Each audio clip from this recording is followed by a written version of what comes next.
Sebuah tower misterius yang entah dari mana keluar dari dalam perut bumi. Manusia dilanda bencana. Para monster yang keluar dari tower bermunculan dan menghancurkan bumi. Manusia terpilih yang disemuan ke dalam tower menjadi harapan terakhir umat manusia. Video ini merupakan kelanjutan cerita dari part sebelumnya. Di cerita sebelumnya, Yunhwan yang bergabung dengan Fissure memutuskan untuk keluar dan hendak mencari Jaehwan. Kemudian kekacauan terjadi di kedai pangsit Hop Ong. Russell dan Cipta mampu mengalahkan Gigantes. Hingga kemudian Jaehwan datang dan dengan mudah mengalahkan para Gigantes.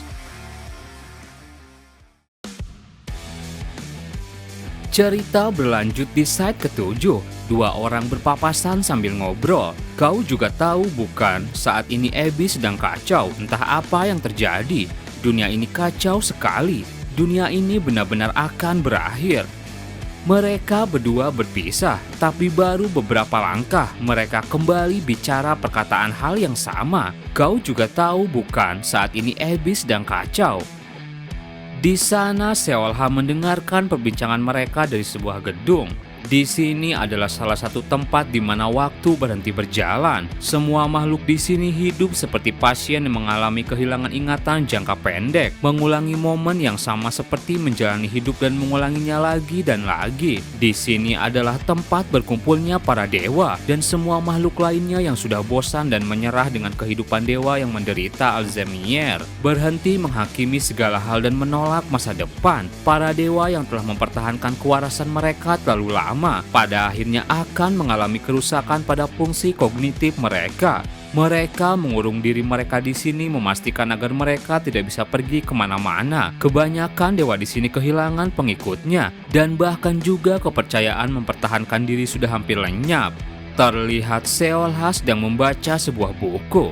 Di sini adalah tempat di mana berkumpulnya para dewa yang sedang menunggu waktu untuk lenyap. Tempat di mana semua harapan di Abyss mati. Side ke-7, Epoch. Seseorang lalu datang. Lama tak jumpa Seolha. Dia adalah salah satu Divine Throne, penguasa side ke-7 Epoch, God of Madness, bernama Nameless. Seolha bilang, lama kita baru ketemu, padahal kemarin kita sudah berbincang.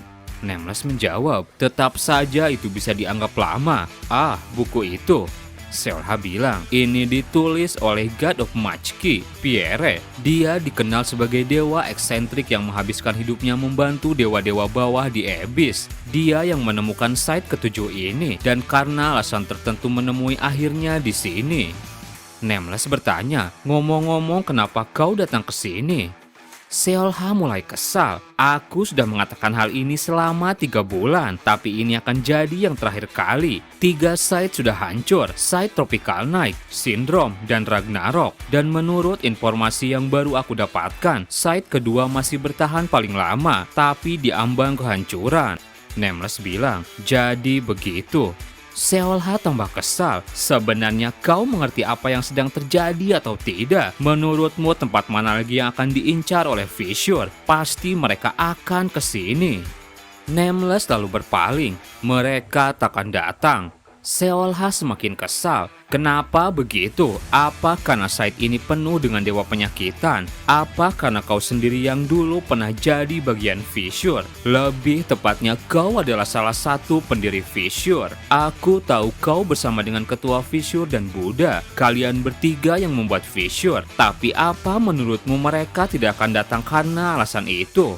Nameless tetap tak mau menjawab. Seolha teriak, kenapa kau terus mengabaikan menutup mata dan telingamu? Kau meninggalkan Fissure karena kau kecewa dengan sistemnya, bukan? Kau membuang namamu dan pergi menjauh. Bukankah kau melakukan itu juga untuk melawan Fissure? Nameless tetap tidak mau berbicara. Seolha terus teriak, lalu kenapa kau pergi? Tiba-tiba sebuah kekuatan menyelimuti Seolha. Nameless langsung kesakitan. Ia bilang, ini aneh Seolha, kenapa kau ingin melawan Fissure? Seolha bingung, apa yang terjadi? Kenapa tiba-tiba berkata seperti itu? Nameless lalu membuat sebuah tulisan yang artinya aku tak bisa bicara lebih dari 10 kata sekaligus. Seolha tambah bingung, kalau begitu tulis saja walau menyebalkan. Nameless mulai bicara dengan tulisan. Terlepas dari Abyss bersatu atau ikut bergabungnya para Supreme Monarch, itu tetap hal yang sama untuk menggulingkan Big Brother. Jadi kau tak punya alasan untuk menghentikan mereka. Seolha masih kesal. Tidak, ketua Fissure tidak bisa mengalahkan Big Brother. Word Identifier, storyline yang kau berikan padaku mengatakan itu. Nameless bilang, meski begitu jika ketua Fissure tak bisa menang, hal itu tidak membenarkan meninggalkan Fissure. Bahkan jika ketua Fissure memiliki kesempatan yang sangat kecil untuk bisa mencapai Big Brother. Nameless tersenyum dan berkata, Seolha, apa kau telah melihat harapan baru? Seolha teringat dengan Jaehwan. Ia menjawab, itu tidak penting. Sekarang yang terpenting adalah bagaimana cara menghentikan Fissure. Sekarang lebih banyak nyawa yang menghilang. Nameless bilang, sungguh manusia sekali dirimu. Nameless memberi tulisan lagi, aku tahu ketua Fissure tidak akan bisa mengalahkan Big Brother karena aku juga memiliki Word Identifier. Daripada menghancurkan Big Brother, mereka akan memilih untuk menjadi penguasa ilusi Tri dari luar. Ada sesuatu yang tak perlu dihentikan. Tidak ada yang berubah kecuali sistem dan Big Brother dihancurkan semuanya. Dan Big Brother adalah monster yang bahkan tidak bisa dikalahkan oleh Ancient God. Entah apapun harapan itu, tetap tidak mungkin ada yang bisa mengalahkan Big Brother, ketua Fissure, Divine Throne, atau siapapun. Walau penguasa Abyss selalu berubah, itu hanya bagian dari siklus yang tidak berujung. Seolha bertanya lagi, terus apa kita cuma harus jadi penonton saja? Kalau kita tidak menyerah semuanya belum terlambat. Jika kita membangun kekuatan, kita bisa mencoba lagi dan menantang Big Brother. Nameless menjawab kembali dengan tulisan, 700 tahunmu itu masih belum ada apa-apanya. Dulu aku punya teman seorang Nightmare yang mengatakan hal yang mirip sepertimu. Kami menjadi cukup akrab dan menginginkan dunia yang sama. Meskipun dia seorang Nightmare, dia membenci cultivation. Dia mengutuk dirinya sendiri karena menciptakan tower. Dia dulu pernah mengatakan dunia bisa berubah selama kau tidak menyerah. Mungkin dia memang seorang Nightmare, tapi dia lebih kuat dari semua dewa yang kukenal. Dia adalah satu-satunya orang di Abyss yang berhasil mengumpulkan 2 dari 3 Divine Artifact. Informasi ini memang tidak tersebar, jadi wajar kalau kau tidak tahu. Ratusan tahun lalu, dia memiliki tujuan yang sama seperti Mayad. Dia pergi sendiri untuk mencapai nest milik Big Brother. Tapi aku tak pernah tahu tentang kembalinya, dan dunia masih belum berubah juga. Dan tak lama, mereka merasakan tekanan yang kuat. Seseorang lalu datang merusak tembok. Sialan, aku masih belum bisa mengendalikan kekuatanku. Seolha menengok dan heran, kenapa kau ada di sini? Ternyata yang datang adalah Jaehwan. Lama tidak berjumpa. Seolha teriak, muncul tiba-tiba. Bisakah kau lihat aku sedang bicara dengan Nameless? Kau masih saja seperti biasanya. Jaehwan mengacuhkannya, mulai dari sini biar aku sendiri yang mengurusnya, kau menjauh saja. Jaehwan kemudian mendekati Nameless. Dari belakang rekan Jaehwan datang. Cheongheo bilang pada Seolha, biarkan Jaehwan mengatasinya sendiri. Kau tak bisa meyakinkan setelah 3 bulan, jadi lebih baik serahkan saja padanya hari ini. Seolha heran, tapi apa yang akan dia lakukan? Di hadapan Nameless, Jaehwan berkata, kau pasti Pierre. Seolha heran mendengar itu. Maksudnya bagaimana namanya itu Nameless? Nameless lalu teriak, bagaimana kau bisa tahu nama asliku? Seolha tercengang, tunggu, nama itu, jadi kau yang menulis buku itu? Cheongheo heran, memangnya siapa dia? Seolha menjawab, Master, dia adalah God of Machkri. Apa Master belum pernah membaca Song of Supernatural di Siasi? Di hadapan Jaehwan, Nameless terus teriak, bagaimana kau bisa tahu nama aku? Jaehwan berkata, temanku yang memberitahuku, dia seorang Nightmare, Mulok Armel. Nameless langsung terkejut. Jadi kau kenal dengannya?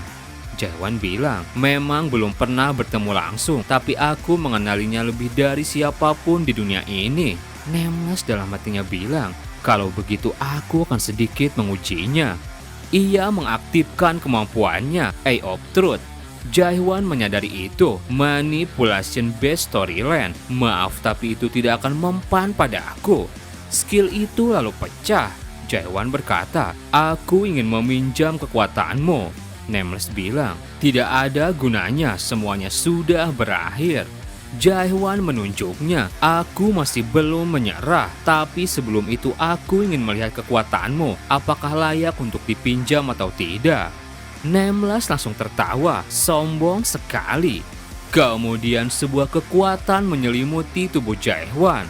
Seolha heran, word power macam apa itu? Sejak kapan Jaehwan jadi sekuat ini? Jaehwan lalu berkata pada Nameless, Great Warrior Rahamad menyuruhku untuk menyampaikan salamnya padamu. Dia juga ingin tahu apakah kau masih melanjutkan metamorfosis dan Eye of Gestalt. Jaehwan membangkitkan mata Gestalt. Kalau kau mengabaikan latihanmu, dia bilang kepadaku untuk membuatmu mendapatkan konsekuensinya. Dan ternyata Nameless juga memiliki mata Gestalt. Ia berkata, Ouroboros. Setelah itu rekan-rekan Jaehwan berada di luar gedung. Carol bertanya, pertarungan macam apa yang terjadi di sana? Kita langsung disuruh keluar. Yang dia lakukan hanya mengayunkan tangannya dan kita semua tiba-tiba sudah di luar. Seolha menjawab, Nameless adalah salah satu dari Divine Throne. Tidak ada manipulator based storyline yang bisa mengalahkannya. Lebih dari itu, jadi Jaehwan pergi ke Great Forest dan mendapatkan kekuatan Gestalt. Lalu apa itu soal 3 Divine Artifact? Cheongheo menjawab, sejujurnya aku tidak tahu tepatnya bagaimana. Aku cuma mendengar ceritanya dari orang yang bernama Karamel. Seolha bingung, maksudmu Karapan, proksi dari Ignis bukan? Memangnya kapan Master bertemu dengannya? Aku sudah menghabiskan waktu melacak orang itu, jadi sekarang Karavan ada di mana?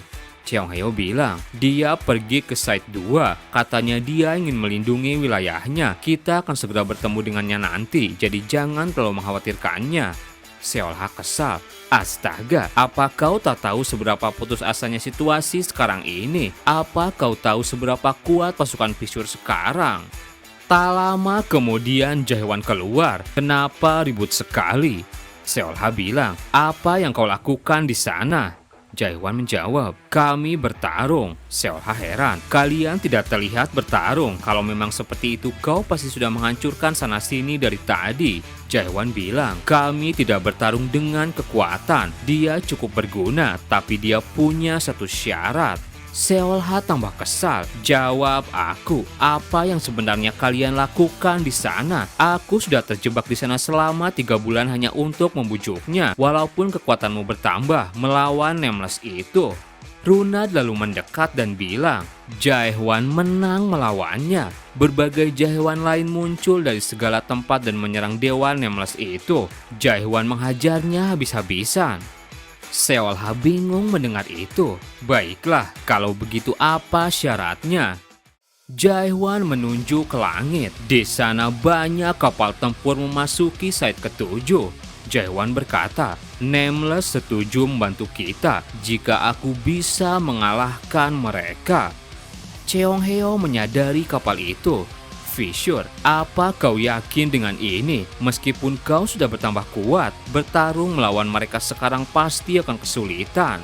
Jaehwan langsung mencabut pedangnya. Tidak ada waktu untuk menunggu Patua. Ini saatnya untuk bertarung. Cheongheo lalu merasakan tekanan kekuatan dari Katrastop. Jangan takut, karena kita pasti akan menang. Cheongheo lalu tertawa dan mencabut pedangnya. Memang begitulah dirimu. Baiklah, mari kita selesaikan. Di dalam gedung, Nameless sejenak berpikir, Big Brother, bagi sebagian orang dia adalah matahari, bagi sebagian lainnya dia adalah bulan, dan bagi beberapa orang juga dia adalah bintang. Tak ada yang tahu wujud aslinya. Satu-satunya hal yang telah dikonfirmasi adalah hanya ada sebagian Awakener terpilih yang bisa melihat Big Brother. Pada momen ketika Maya tersadar, dia melihat Big Brother sebagai sebuah bintang. Waktu itu Nameless menyadari sesuatu. Maya tak punya niatan untuk melawan Big Brother. Orang-orang itu tidak menginginkan kehancuran sistem. Apa yang mereka inginkan adalah sistem yang lainnya. Lalu bagaimana dengan Nameless? Dahulu kala ia membuang namanya dan pergi keluar dari Fissure atas kemauannya sendiri. Dan di mata Big Brother, Nameless adalah bulan. Setelah bertemu Jaehwan, Nameless heran, tapi dia berbeda. Mata merah gelap yang mengerikan dan menyeramkan. Di depan mata itu tidak ada storyline buatan yang bekerja. Siapa sangka kalau di Abyss ada Awakener yang melihat Big Brother seperti itu. Setelah bertarung dengan Jaehwan, Nameless melihat sebuah percikan kecil mulai menjadi hidup. Terasa seperti sebuah pecahan emosi yang telah lama hilang. Tiba-tiba menyala terang dalam dirinya. Itu adalah perasaan yang sangat asing. Nameless berkata, "Kau menemukan jawaban bagus, Seolha." Sementara itu di sisi lain, di saat Jaehwan tiba di side ke-7, Yunhwan sampai di tepi side ke-7. Ia teringat dengan simulasi Awakener dari Fissure. Yunhwan mengingat saat ia mengalahkan rekan-rekannya. Meski Yunhwan tahu jika makhluk yang ditampilkan hanya bagian dari simulasi, namun setiap saat Yunhwan membunuh mereka, dia merasakan sesuatu di dalam hatinya bergejolak secara aneh, seolah cangkang dari dunia yang selama ini dia tahu sedang hancur menjadi kepingan kecil. Moral, etika, keadilan, dan nilai manusiawi itu hancur berkeping-keping. Yunhwan gelap berbisik, "Segala hal yang kau percaya tentang manusia itu cuma sisa-sisa dari sistem. Kemanusiaan yang dipaksakan itu cuma cangkang luarnya saja." Yunhwan terus menolak perkataan itu. Yunhwan berusaha melepaskan cangkang itu untuk melewati sistem tak terlihat yang mengikatnya. Itulah tujuan dari simulasi. 1945 putaran simulasi telah berjalan. Yunhwan kesadarannya mulai terguncang. Jaehwan menyerangnya saat simulasi. Kalau aku harus mendapatkan kekuatan seperti ini, aku lebih memilih tidak. Dan ternyata Yunhwan mengingat semua itu sambil bertarung dengan anggota Fissure yang mengejarnya. "Mati kau, Qin Yunhwan!" Pedangnya mendarat di pundak Yunhwan. Fissure takkan pernah bisa memaafkan pengkhianat. Yunhwan dalam hatinya bilang, "Fokus, aku masih di tengah pertarungan." Yunhwan melepaskan pedang yang menusuknya dan balik memberi serangan. "Aku tak boleh berhenti. Para pengejar dari Fissure pasti akan terus berdatangan. Aku harus cepat mencari Seolha." Menurut perkataan Adele, Seolha saat ini sedang berada di side ke-7. Dia satu-satunya yang ingin menantang Fissure. Dan di atas semua itu ada sesuatu yang harus aku tanyakan padanya. Kenapa dia pergi dari Fissure? Apa alasannya sama denganku? Apakah kita punya hak untuk mempertanyakan apa yang benar dan salah? Tak lama kemudian Yunhwan melihat banyak kapal Fissure berdatangan. Kapal itu mulai melancarkan serangan, menghancurkan side ke-7. Yunhwan syok melihat semua itu. Tidak, harapan terakhirku. Tak lama terdengar suara dari belakang. Cukup sampai di situ saja Yunhwan berhenti dan kembalilah. Yunhwan menengok dan kaget. "Kenapa kau di sini?" Ternyata itu adalah Seoyul. Seoyul berkata, "Kembalilah ke Fissure." Di sana Yunhwan sudah dikepung. Seoyul bilang lagi, "Yunhwan, tak peduli seberapa keras kau berusaha, kamu takkan pernah bisa lepas dari Fissure." Yunhwan teriak, "Seoyul, ini tidak benar, kau juga tahu itu." Seoyul menjawab, "Aku tahu ini tidak benar, tapi karena itu juga aku mengejarmu. Memang siapa yang tahu soal itu? Sadarlah Yunhwan, benar atau salah tidak penting di sini. Apa kamu sudah lupa dengan yang terjadi di Tower? Keadilan tanpa kekuatan itu tidak ada artinya, apalagi kamu yang gagal menyelesaikan Tower. Seharusnya kamu lebih tahu dari siapapun." Yunhwan kesal. "Seoyul, apa kau tahu sampai lantai berapa aku memanjat tower? Lantai 98. Dan Jaehwan berhasil lanjut ke lantai 99. Seoyul kaget mendengar itu. Yunhwan dalam hatinya bilang, jadi bahkan Seoyul juga terguncang ketika mendengar nama Jaehwan. Yunhwan berkata, Saat itu benar-benar terasa seperti neraka, tapi meski begitu kami sampai sejauh itu tanpa menggunakan return stone. Kau masih ingat bukan bagaimana kita berjuang untuk memanjat naik? Seberapa banyak situasi hidup dan mati yang kita lewati dan berapa tahun kita bertahan? Apa sekarang kau bilang semua itu tidak berarti? Seoyul menyela. Aku mengerti apa yang kamu katakan, tapi Yunhwan langsung menyela. Tidak. Kau tidak memahaminya, Seoyul. Bunuh aku kalau kau mau menyeretku kembali ke fissure. Seret saja mayatku. Yunhwan dalam hatinya bilang, Seoyul, aku berharap masih ada kemanusiaan dalam dirimu. Seoyul berkata, kamu pikir aku tak bisa melakukannya? Seoyul langsung menyerang. Yunhwan bisa menangkis dan segera menjaga jarak. Seoyul dengan cepat bergerak sudah berada di belakang Yunhwan. Satu tebasannya berhasil dihindari Yunhwan. Dengan cepat Seoyul sudah berada di hadapan Yunhwan. Ia berkata, menurutmu sudah berapa kali aku membunuhmu dalam simulasi menyebalkan itu? Sebuah ledakan terjadi. Dan di sana Seoyul berhasil memojokkan Yunhwan. Seoyul bilang, sebelum kesini aku mendengar hal aneh dari Kapten. Alasan kenapa kamu tidak pernah menyelesaikan simulasi itu karena kamu selalu menolak untuk membunuh orang itu. Memangnya apa yang berubah? Pada akhirnya kamu tetap mati. Kamu itu cuma munafik. Jadi berhentilah bersikap seperti itu. Berhenti berpura-pura bijak seolah kamu itu bersih. Seoyul yang kesal tanpa ragu kemudian menusuk Yunhwan. Yunhwan terpental tak berdaya. Sejenak ia berpikir, apa dia benar? Mungkin aku ini memang orang yang tak punya hak untuk bersuara tentang keadilan. Mungkin aku ini cuma seorang pengecut menyedihkan, manusia munafik. Yunhwan sejenak teringat kembali dengan Jaehwan saat di tower. Tapi dia berbeda. Itulah kenapa aku ingin menjadi sepertinya. Bahkan ketika aku menyerah pada diriku sendiri, dia tak pernah menyerah pada aku. Kau adalah orang yang membuatku percaya aku masih manusia. Aku penasaran apakah kau berhasil memanjat tower itu. Dan kemudian Jaehwan datang memasuki pertarungan. Tekanan energi Jaehwan membuat pasukan fissure terpental. Jaehwan langsung memegang tubuh Yunhwan. Anggota fissure mulai panik. Wakil kapten, kita harus mundur. Orang itu adalah Heaven Slayer. Seoyul tercengang melihatnya. Bukan orang itu. Jaehwan berkata, lama tidak berjumpa Seoyul. Tak lama kemudian Cheongheo dan yang lainnya datang. Jaehwan bilang, kakek tolong jaga Yunhwan untukku. Seoyul heran. Tunggu, apa kamu benar-benar Jaehwan? Benar, ini aku. Bagaimana kamu bisa ada di sini? Apa kamu sungguh menyelesaikan tower itu?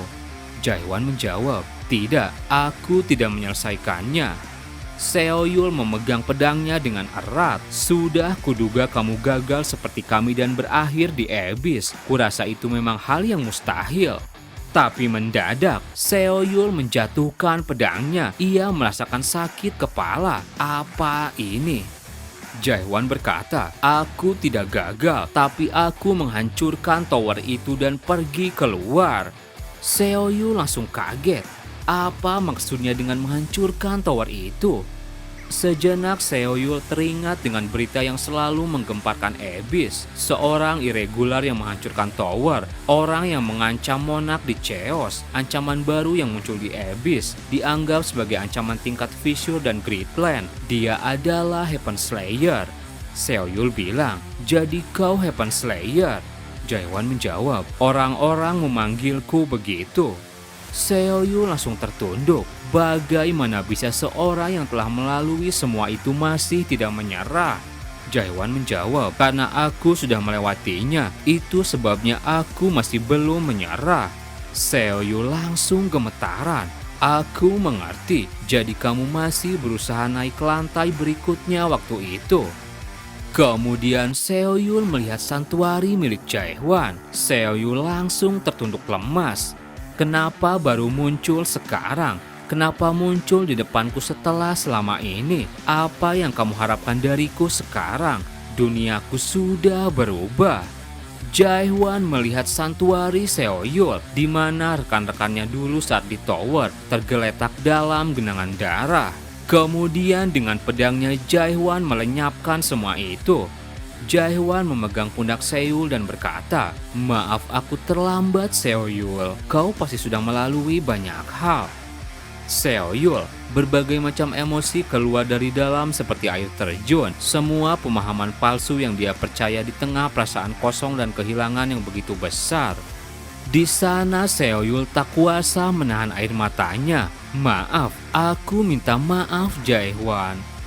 Seoyul terus bergumam, bahkan sampai tak tahu lagi dengan siapa ia bicara. Terima kasih buat teman-teman yang udah nonton video ini sampai habis. Mohon maaf jika ada salah. Admin pamit dan sampai jumpa di video berikutnya.